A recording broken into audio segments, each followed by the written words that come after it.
Hello friends, Amod academy पर आप सभी का स्वागत है। हम लोग भारतीय संविधान और राज्य व्यवस्था की क्लास कर रहे थे। आज उसी में आगे पढ़ेंगे हम लोग समता का अधिकार। समता का अधिकार भारतीय संविधान में समता का अधिकार 5 अनुच्छेदों द्वारा प्रदान किया गया है। ये कौन से अनुच्छेद हैं? तो अनुच्छेद 14 से 18 तक, यानी भारतीय संविधान में समता का अधिकार 5 अनुच्छेदों द्वारा प्रदान किया गया है। ये अनुच्छेद हैं 14 से 18 तक, यानी अनुच्छेद 14, 15, 16, 17 और 18। भारतीय संविधान का कौन सा अनुच्छेद विधायन सत्ता पर पूर्ण नियंत्रण लगाता है? तो अनुच्छेद 14, यानी अनुच्छेद 14 जो है विधायन सत्ता पर पूर्ण नियंत्रण लगाता है।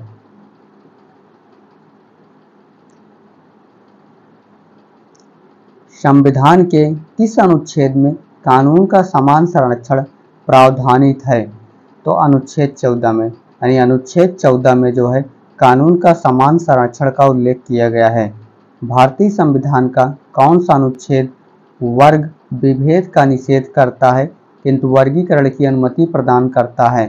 तो अनुच्छेद 14, यानी भारतीय संविधान का अनुच्छेद 14 जो है यह वर्ग विभेद का निषेध करता है किंतु वर्गीकरण की अनुमति प्रदान करता है।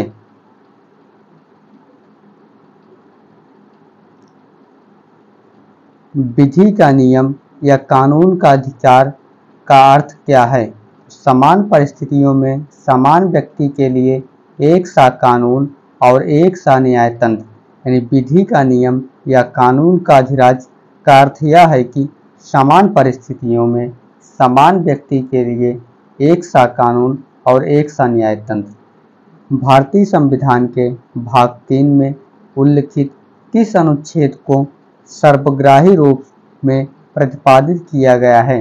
तो अनुच्छेद 14 को, यानी भारतीय संविधान के भाग 3 में उल्लिखित अनुच्छेद 14 को सर्वग्राही रूप में प्रतिपादित किया गया है। किस वाद में अभिनिर्धारित किया गया कि अनुच्छेद 14 में उल्लिखित समता का सिद्धांत संविधान का आधारिक लक्षण है? तो इंदिरा साहनी बनाम भारत संघ 2000 के वाद में, यानी इंदिरा साहनी बनाम भारत संघवाद 2000 में यह अभिनिर्धारित किया गया कि अनुच्छेद 14 में उल्लिखित समता का सिद्धांत संविधान का आधारिक लक्षण है। भारतीय संविधान के भाग 3 का कौन सा अनुच्छेद नैसर्गिक न्याय का एक अंग है? तो अनुच्छेद 14, यानी भारतीय संविधान के भाग 3 के अनुच्छेद 14 जो है यह नैसर्गिक न्याय का एक अंग है।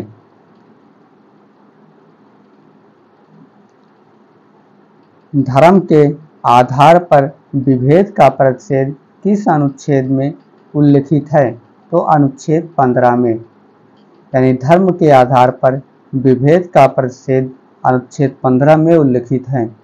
मद्रास राज्य बनाम दोराय राजन 1951 के मुकदमे में भारतीय सर्वोच्च न्यायालय के निर्णय के परिणाम स्वरूप किस मौलिक अधिकार को संशोधित किया गया है?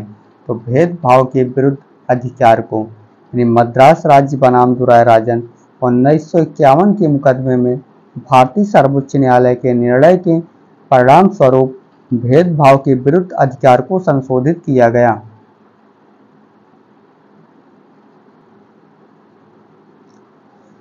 भेदभाव के विरुद्ध अधिकार संविधान के किस अनुच्छेद में उल्लिखित है? तो अनुच्छेद 15 में, यानी भेदभाव के विरुद्ध अधिकार संविधान के अनुच्छेद 15 में उल्लिखित है। संविधान के किस अनुच्छेद में वर्णित है कि राज्य किसी नागरिक के विरुद्ध केवल धर्म, मूल वंश, जाति, लिंग, जन्म स्थान या इनमें से किसी आधार पर कोई भेदभाव नहीं करेगा? तो अनुच्छेद 15 में, यानी अनुच्छेद 15 में क्या कहा गया है? तो राज्य किसी नागरिक के विरुद्ध केवल धर्म, मूल वंश, जाति, लिंग, जन्म स्थान या इनमें से किसी आधार पर कोई भेद नहीं करेगा। संविधान का कौन सा अनुच्छेद नागरिकों के मध्य विभेद करने से राज्य को रोकता है? तो अनुच्छेद 15(1) यानी संविधान के अनुच्छेद 15(1) के तहत नागरिकों के मध्य विभेद करने से राज्य को रोकता है। संविधान का कौन सा अनुच्छेद राज्य और निजी व्यक्ति दोनों को आदेश देता है? तो अनुच्छेद 15(2) यानी अनुच्छेद 15(2) राज्य और निजी व्यक्ति दोनों को आदेश देता है। अनुच्छेद 15(3) के माध्यम से राज्य को किसके लिए विशेष उपबंध की शक्ति प्राप्त होती है? तो स्त्रियों और बालकों के लिए। यानी अनुच्छेद 15(3) के तहत राज्य को स्त्रियों और बालकों के लिए विशेष उपबंध की शक्ति प्राप्त होती है।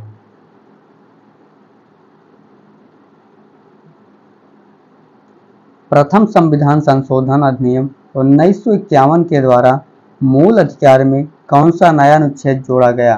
तो अनुच्छेद 15(4) यानी प्रथम संविधान संशोधन अधिनियम 1951 के द्वारा मूल अधिकार में अनुच्छेद 15(4) नामक नया अनुच्छेद जोड़ा गया। किस संविधान संशोधन द्वारा संविधान के भाग 3 में अनुच्छेद 15(5) को समाविष्ट किया गया? तो 93वें संविधान संशोधन 2005 द्वारा। यानी 93वें संविधान संशोधन 2005 द्वारा संविधान के भाग 3 में अनुच्छेद 15(5) को समाविष्ट किया गया। घरेलू हिंसा से संरक्षण अधिनियम 2005 को किस वाद में संवैधानिक घोषित किया गया? तो डी पाल राज बनाम भारत संघ के वाद में। घरेलू हिंसा से संरक्षण अधिनियम 2005 को डी पाल राज बनाम भारत संघ के वाद में संवैधानिक घोषित किया गया है। संविधान के किस वाद के पश्चात अनुच्छेद 15(5) का समावेश किया गया है? पीए इनामदार बनाम महाराष्ट्र राज्य। यानी संविधान के पीए इनामदार बनाम महाराष्ट्र राज्य के पश्चात अनुच्छेद 15(5) का समावेश किया गया। किस अनुच्छेद के तहत सामाजिक एवं शैक्षणिक दृष्टि से पिछड़े वर्गों की उन्नति के लिए या अनुसूचित जातियों और जनजातियों के लिए राज्य द्वारा विशेष उपबंध करने का प्रावधान किया गया है? तो अनुच्छेद 15(5) में। यानी अनुच्छेद 15(5) के तहत सामाजिक एवं शैक्षणिक दृष्टि से पिछड़े वर्गों की उन्नति के लिए या अनुसूचित जातियों और जनजातियों के लिए राज्य द्वारा विशेष उपबंध करने का प्रावधान किया गया है।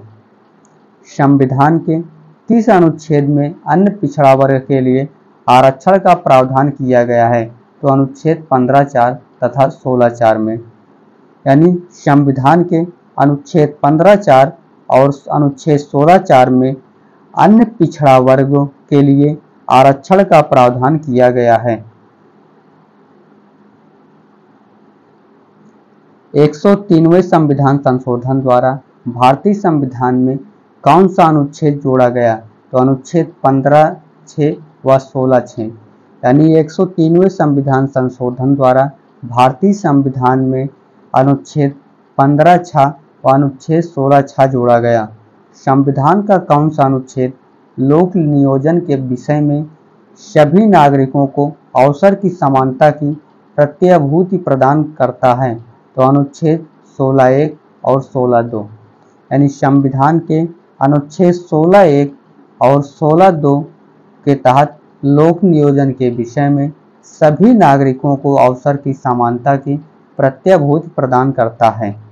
भाग 3 का कौन सा अनुच्छेद राज्य के अधीन नियोजन की दशा में लागू होता है? तो अनुच्छेद 16। यानी भाग 3 का अनुच्छेद 16 राज्य के अधीन नियोजन की दशा में लागू होता है।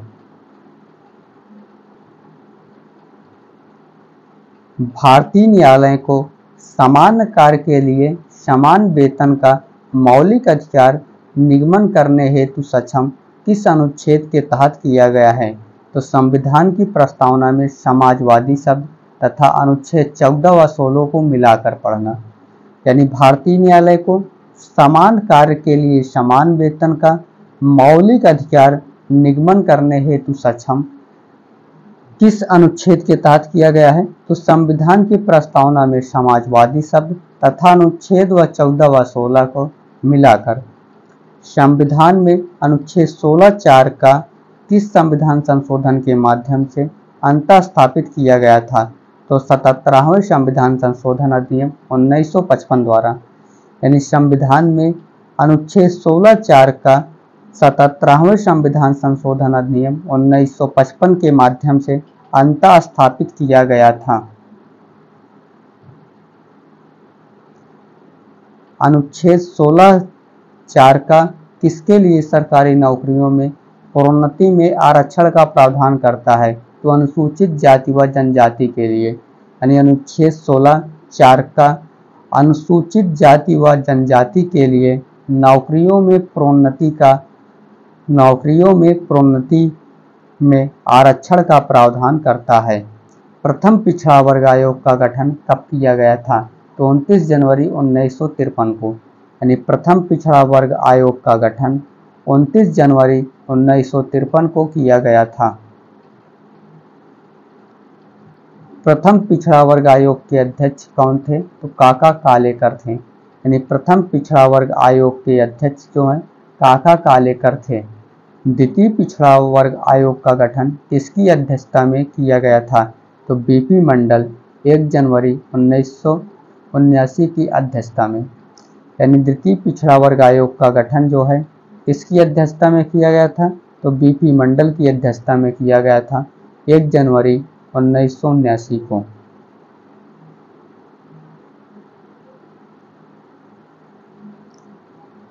अस्पृश्यता के उन्मूलन का प्रावधान संविधान के किस अनुच्छेद में किया गया है?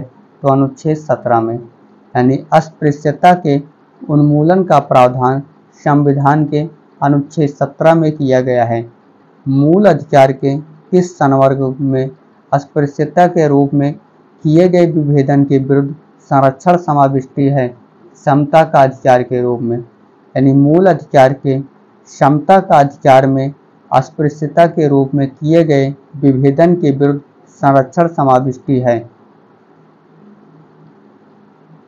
किस वाद के माध्यम से यह निर्धारित किया गया कि अनुच्छेद 18 में उन अभिजात उपाधियों का प्रच्छेद किया गया है जो अनुवांशिक होती हैं? तो बालाजी राघवन बनाम भारत संघ 1996 में। यानी बालाजी राघवन बनाम भारत संघ 1996 के माध्यम से यह निर्धारित किया गया कि अनुच्छेद 18 में उन अभिजात उपाधियों का प्रच्छेद किया गया है जो अनुवांशिक होती हैं। अनुच्छेद 18 में उपाधियों के अंत का प्रावधान किया गया है। अनुच्छेद 18(1) में राज्य, सेना या विद्या संबंधित सम्मान के सिवाय और कोई उपाधि प्रदान नहीं करेगा। अनुच्छेद 18(2) में भारत का कोई नागरिक किसी विदेशी राज्य से कोई उपाधि स्वीकार नहीं करेगा। अनुच्छेद 18(3) में कोई व्यक्ति जो भारत का नागरिक नहीं है राज्य के अधीन लाभ या विश्वास के किसी पद को धारण करते हुए किसी विदेशी राज्य से कोई उपाधि राष्ट्रपति की सहमति के बिना स्वीकार नहीं करेगा। अनुच्छेद 18(4) राज्य के अधीन लाभ या विश्वास का पद धारण करने वाला कोई व्यक्ति किसी विदेशी राज्य से या उसके अधीन किसी रूप में कोई भेंट या उपलब्धि या पद राष्ट्रपति की सहमति के बिना स्वीकार नहीं करेगा। अनुच्छेद 18(4) में उपाधियों के अंत का प्रावधान किया गया है। अनुच्छेद 18(1) में क्या कहा गया है? तो राज्य, सेना या विद्या संबंधी सम्मान के सिवाय और कोई उपाधि प्रदान नहीं करेगा। अनुच्छेद 18(2) भारत का कोई नागरिक किसी विदेशी राज्य से कोई उपाधि स्वीकार नहीं करेगा। अनुच्छेद 18(3) के तहत कोई व्यक्ति जो भारत का नागरिक नहीं है राज्य के अधीन लाभ या विश्वास के किसी पद को धारण करते हुए किसी विदेशी राज्य से कोई उपाधि राष्ट्रपति की सहमति के बिना स्वीकार नहीं करेगा। अनुच्छेद 18(4) में राज्य के अधीन लाभ या विश्वास का पद धारण करने वाला कोई व्यक्ति किसी विदेशी राज्य से या उसके अधीन किसी रूप में कोई भेंट या उपलब्धि या पद राष्ट्रपति की सहमति के बिना स्वीकार नहीं करेगा। पद्म पुरस्कारों की घोषणा किस वर्ष की गई थी? तो वर्ष 1954 में। यानी पद्म पुरस्कारों की घोषणा किस वर्ष की गई थी? तो वर्ष 1954 में। भारत में अस्पृश्यता निवारण किन किन माध्यमों से किया जा सकता है? तो कानून बनाकर, शिक्षा की उन्नति द्वारा, जन जागरण के द्वारा। यानी भारत में अस्पृश्यता निवारण किन किन माध्यमों से किया जा सकता है? तो कानून बनाकर, शिक्षा की उन्नति द्वारा, जन जागरण के द्वारा।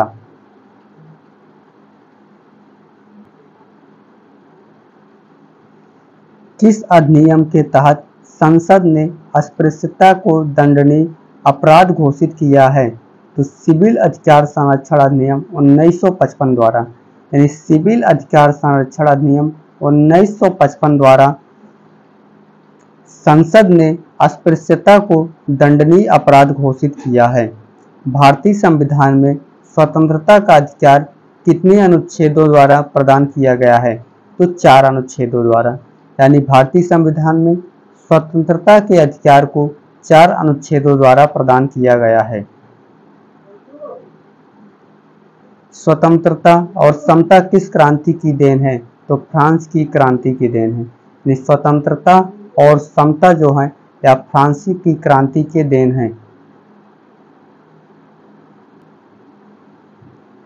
विधि सम्मत शासन के सिद्धांत का प्रतिपादन किसने किया था? तो एबी डायसी ने किया था। यानी विधि सम्मत शासन के सिद्धांत का प्रतिपादन एबी डायसी ने किया था। यह इंग्लैंड के प्रोफेसर थे। विधि का समान संरक्षण किस देश के संविधान से लिया गया है? तो अमेरिका के संविधान से लिया गया है। यानी विधि का समान संरक्षण जो है या किस देश से लिया गया है? तो अमेरिका के संविधान से लिया गया है।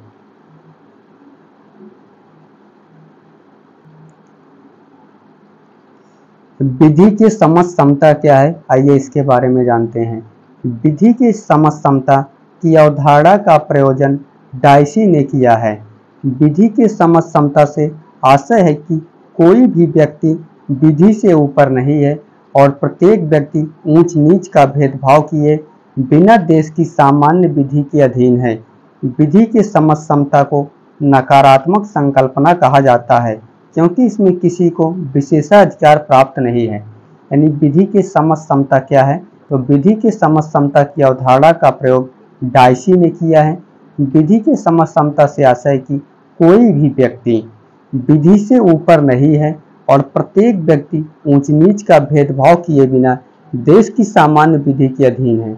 विधि के समझ समता को नकारात्मक संकल्पना कहा जाता है क्योंकि इसमें किसी को भी विशेषाधिकार प्राप्त नहीं है।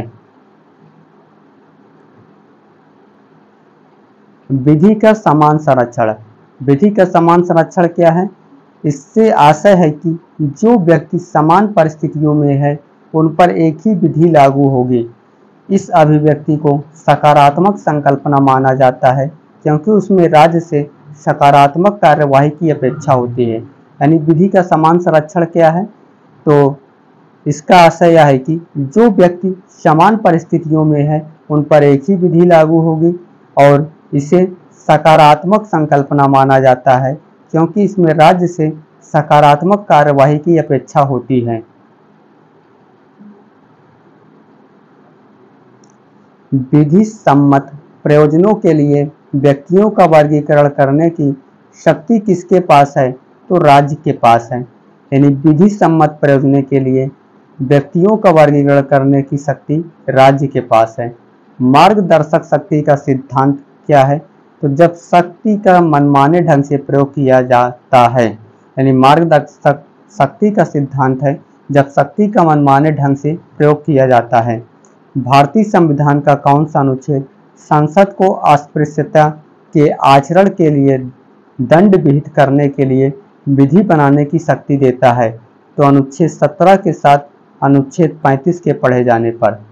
यानी भारतीय संविधान का अनुच्छेद 17 के साथ अनुच्छेद 35 को पढ़े जाने पर संसद को अस्पृश्यता के आचरण के लिए दंड विहित करने के लिए विधि बनाने की शक्ति देता है।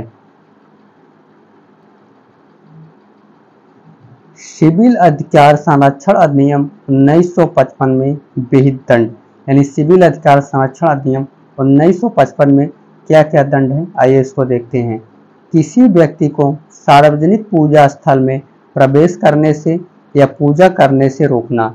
दूसरा है अस्पृश्यता के आधार पर अनुसूचित जाति के किसी सदस्य का अपमान करना। उसके बाद तीसरा है प्रत्यक्ष या अप्रत्यक्ष रूप से अस्पृश्यता का उपदेश देना। चौथा है ऐतिहासिक, दार्शनिक, धार्मिक या अन्य आधार पर अस्पृश्यता को न्यायोचित ठहराना। पांचवा है किसी दुकान, जलपान गृह, होटल, सार्वजनिक मनोरंजन के स्थान पर प्रवेश नहीं करने देना। छठा है अस्पताल में प्रवेश से मना करना। उसके बाद सातवां है माल बेचने या सेवाएं देने से मना करना। यानी सिविल अधिकार संरक्षण अधिनियम 1955 में विहित दंड क्या क्या है, कुल 7 हैं। किसी व्यक्ति को सार्वजनिक पूजा स्थल में प्रवेश करने से या पूजा करने से रोकना। उसके बाद अस्पृश्यता के आधार पर अनुसूचित जाति के किसी भी सदस्य का अपमान करना। प्रत्यक्ष या प्रत्यक्ष रूप से अस्पृश्यता का उपदेश देना। ऐतिहासिक, दार्शनिक, धार्मिक या अन्य आधार पर अस्पृश्यता को न्यायोचित ठहराना। किसी दुकान, जलपान गृह, होटल या सार्वजनिक मनोरंजन के स्थान पर प्रवेश नहीं करने देना। अस्पताल में प्रवेश से मना करना। माल बेचने या सेवाएं देने से मना करना। किसने विधियों के समान संरक्षण को विधि के समता का ही एक उपसिद्धांत कहा है, तो न्यायमूर्ति पतंजलि शास्त्री ने, यानी न्यायमूर्ति पतंजलि शास्त्री ने विधियों के समान संरक्षण को विधि के समता का ही एक उपसिद्धांत कहा है। किस वाद में विधि के शासन को आधारभूत ढांचा घोषित किया गया है? मिनर्वा मिल्स बनाम भारत संघ 1980 के वाद में, यानी मिनर्वा मिल्स बनाम भारत संघ 1980 के वाद में विधि के शासन को आधारभूत ढांचा घोषित किया गया है। किस वाद में उच्चतम न्यायालय ने कहा कि समता और स्वेच्छाचारिता एक दूसरे के कट्टर शत्रु हैं? ईपी रोयप्पा बनाम तमिलनाडु राज्य 1974 में, यानी ईपी रोयप्पा बनाम तमिलनाडु राज्य 1974 में उच्चतम न्यायालय ने कहा कि समता और स्वेच्छाचारिता एक दूसरे के कट्टर शत्रु हैं। किस वाद में माना गया कि एक व्यक्ति स्वयं एक वर्ग माना जा सकता है? चिरंजी लाल बनाम भारत संघ 1951 के मामले में, यानी चिरंजी लाल बनाम भारत संघ 1951 के मामले में माना गया कि एक व्यक्ति स्वयं एक वर्ग माना जा सकता है।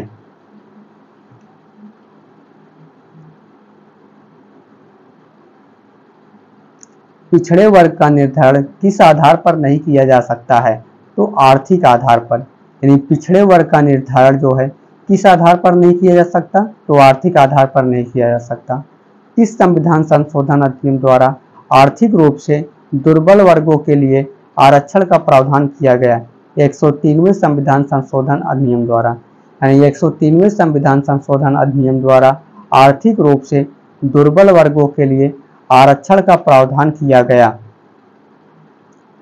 103वां संविधान संशोधन अधिनियम कब पारित हुआ? तो 2019 में, यानी 103वां संविधान संशोधन अधिनियम 2019 में पारित किया गया। अनुसूचित जाति व जनजाति की प्रोन्नति में आरक्षण का प्रावधान किस अनुच्छेद के तहत किया गया है? तो अनुच्छेद 16(4) के तहत, यानी अनुसूचित जाति व जनजाति को प्रोन्नति में आरक्षण का प्रावधान अनुच्छेद 16(4) के तहत किया गया है। भारतीय संविधान में अनुच्छेद 16(4) को किस संविधान संशोधन के माध्यम से जोड़ा गया है? तो 81वें संविधान संशोधन अधिनियम 2000 के माध्यम से, यानी 81वें 81 संविधान संशोधन अधिनियम 2000 के माध्यम से भारतीय संविधान में अनुच्छेद 16(4) को जोड़ा गया। किस वाद में उच्चतम न्यायालय ने अग्रनयन यानी कैरी फॉरवर्ड रूल के नियम को असंवैधानिक घोषित किया था? तो देवासन बनाम भारत संघ के बाद में, यानी देवासन बनाम भारत संघ के बाद में उच्चतम न्यायालय ने अग्रनयन यानी कैरी फॉरवर्ड रूल के नियम को असंवैधानिक घोषित किया।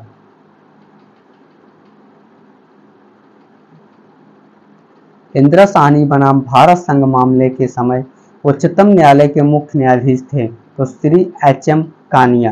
यानी इंदिरा साहनी बनाम भारत संघ के मामले के समय में उच्चतम न्यायालय के मुख्य न्यायाधीश श्री एच.एम. कानिया थे। किस वर्ग की संविधान में परिभाषा नहीं दी गई है? तो पिछड़े वर्ग की, यानी पिछड़े वर्ग की परिभाषा संविधान में नहीं दी गई है। किस अनुच्छेद के तहत राज्य केवल सेना व विद्या संबंधी उपाधि प्रदान कर सकता है? तो अनुच्छेद 18(1) के तहत, यानी अनुच्छेद 18(1) के तहत राज्य केवल सेना व विद्या संबंधी उपाधि प्रदान कर सकता है। Thanks for watching this channel.